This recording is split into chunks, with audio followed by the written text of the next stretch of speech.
Blanche-Neige, les nains somnambules. Il était une fois, dans un pays lointain, Blanche-Neige et son prince qui vivaient avec les 7 nains dans un magnifique château. Un jour, la jolie Blanche-Neige sortit se promener dans le jardin du château. Les nains y passaient leur journée pour tondre la pelouse et prendre soin des plantes. Mais ce matin-là, le jardin était désert. Blanche-Neige se demanda où étaient passés ses amis. « Prof? Simplet? Timide? Où êtes-vous » Comme ils n'étaient pas dans le jardin, elle alla voir s'ils étaient chez eux. Elle ouvrit doucement la porte, mais ne vit personne à l'intérieur. Elle commença à s'inquiéter. Mais où sont-ils passés? Et pourquoi sont-ils partis du château sans rien dire? Ils savaient bien que je m'inquiéterais. Blanche-Neige retourna au château. Elle chercha les nains partout, mais ne les trouva nulle part. La veille, les nains s'étaient rendus tous ensemble dans leur ancienne petite maison. Ils n'avaient pas prévenu Blanche-Neige parce qu'ils comptaient lui rapporter une magnifique fleur et lui faire la surprise. Ils s'occupèrent de leur jardin et cueillirent la plus jolie fleur qui y poussait. Puis ils se remirent en route pour le château. De l'autre côté du bois, ils arrivèrent au bord de la rivière. Ils montèrent tous dans le bateau qu'ils avaient laissé là et traversèrent sans encombre. Mais dès qu'ils mirent pied à terre sur l'autre rive, ils virent un vieil homme venir vers eux. Ce n'était autre que Duncoff, le vilain assistant de la méchante reine Grimhilde. Il se tenait devant eux, une bouteille d'eau à la main. « Oh non, regardez qui est là, mes amis, c'est ce vilain Duncoff. Bonjour, mes chers petits nains, comment allez-vous? » Très bien, mais ôte-toi de notre chemin, Duncoff. Oui, regarde, nous sommes 7 et tu es tout seul. Tu ne peux pas nous battre. Allons, allons, calmez-vous. Je ne veux vous faire aucun mal. Je voulais juste vous offrir un peu d'eau, voilà tout. Vous devez avoir soif. Merci, c'est inutile. On n'a pas besoin d'eau. Mais attends Grincheux, tu réponds peut-être un peu vite, tu ne crois pas? Regarde, Timide et Dormeur ont l'air assoiffés. Mais cet individu... Merci Duncoff, c'est bien aimable. Je crois qu'un peu d'eau nous fera le plus grand bien. Duncoff remit la bouteille qu'il tenait à Prof, et les nains burent de l'eau chacun leur tour. En les voyant faire, Duncoff éclata de rire. Il rit si fort qu'il en tomba à la renverse. À tel point que les nains finirent par se demander s'ils n'allaient pas mourir de rire.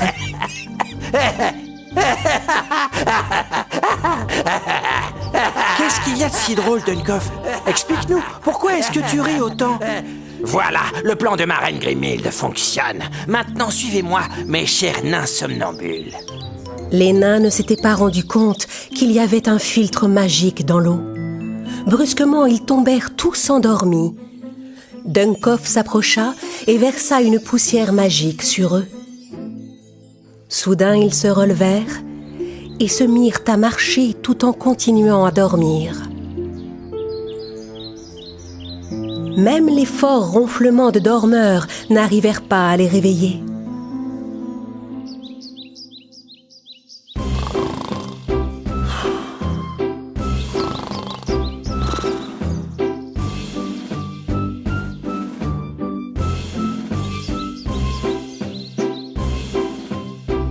Très bien.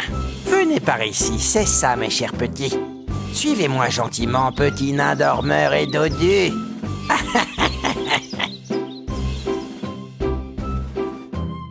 Tandis que les nains suivaient Duncoff malgré eux, Blanche-Neige remarqua de nombreuses traces de pas dans l'herbe du jardin. Ces traces, ce sont les empreintes des 7 nains. Si je suis cette piste jusqu'au bout, je finirai sûrement par les retrouver. Alors Blanche-Neige se mit en route, sous le regard attentif de la méchante reine Grimhilde, qui espionnait la princesse à travers sa boule de cristal.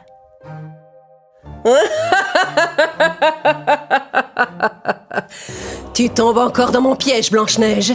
Je ne te laisserai plus t'enfuir avant d'avoir détruit ta beauté. Jette-toi dans la gueule du loup pour sauver tes chers amis les 7 nains. Les 7 nains entrèrent un à un dans la grotte de Grimhilde et s'arrêtèrent dans un coin. Pendant ce temps, dans les bois, Blanche-Neige continuait de suivre les empreintes laissées par les nains et finit par se rendre compte que la piste menait à la grotte de Grimhilde. J'aurais dû m'en douter. Grimhilde prépare encore un mauvais coup. Qu'a-t-elle encore fait à mes chers amis? Je dois la retrouver et l'arrêter. Tandis que Blanche-Neige s'approchait de la grotte, une gentille fée apparut devant elle. « Oh, une petite fée! Je n'en crois pas mes yeux !» La fée ne pouvait pas parler à Blanche-Neige, mais elle lui donna une flûte magique. « Mais je ne sais pas jouer de la flûte !» La princesse ne comprenait pas à quoi devait lui servir cette flûte. Ensuite, la petite fée forma autour de Blanche-Neige un cercle magique pour l'aider à se protéger des sortilèges de Grimhilde. Puis elle disparut dans la forêt. Blanche-Neige garda la flûte avec elle et se remit en chemin. Après un moment de marche, elle arriva enfin à la grotte de Grimhilde. « Grimhilde! Justement, je t'attendais, ma chère Blanche-Neige. Vous n'avez toujours pas cessé vos activités maléfiques, à ce que je vois. Je sais que vous avez kidnappé mes amis les nains. » Kidnappés? Moi? Mais ils sont venus jusqu'ici eux-mêmes. Et ils sont à mon service maintenant. À genoux, nains! Les nains s'approchèrent tous de Grimhilde et s'agenouillèrent devant elle.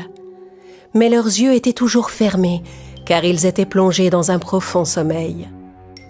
« Oh non, mes chers amis, que vous est-il arrivé? Ouvrez les yeux !» Ils ne peuvent pas t'entendre. Ils n'entendent plus que moi et n'obéissent qu'à mes ordres désormais. Allez, nains, encerclez Blanche-Neige immédiatement et emparez-vous de sa beauté. Les 7 nains se dirigèrent aussitôt vers Blanche-Neige, tout en continuant à dormir. La princesse était perdue et effrayée par l'attitude de ses amis. C'est alors qu'elle se rappela la flûte que la gentille fée lui avait donnée. Elle la sortit et commença à en jouer. Quand ils entendirent la musique de la flûte magique, les nains sortirent peu à peu de leur profond sommeil.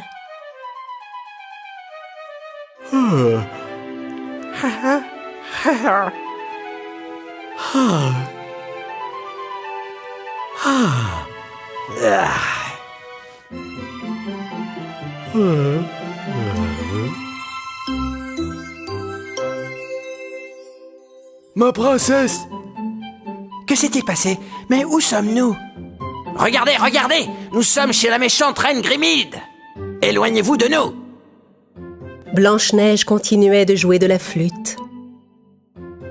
Ne pouvant supporter la mélodie enchantée, Grimhilde et Dunkoff coururent se réfugier tout au fond de la grotte.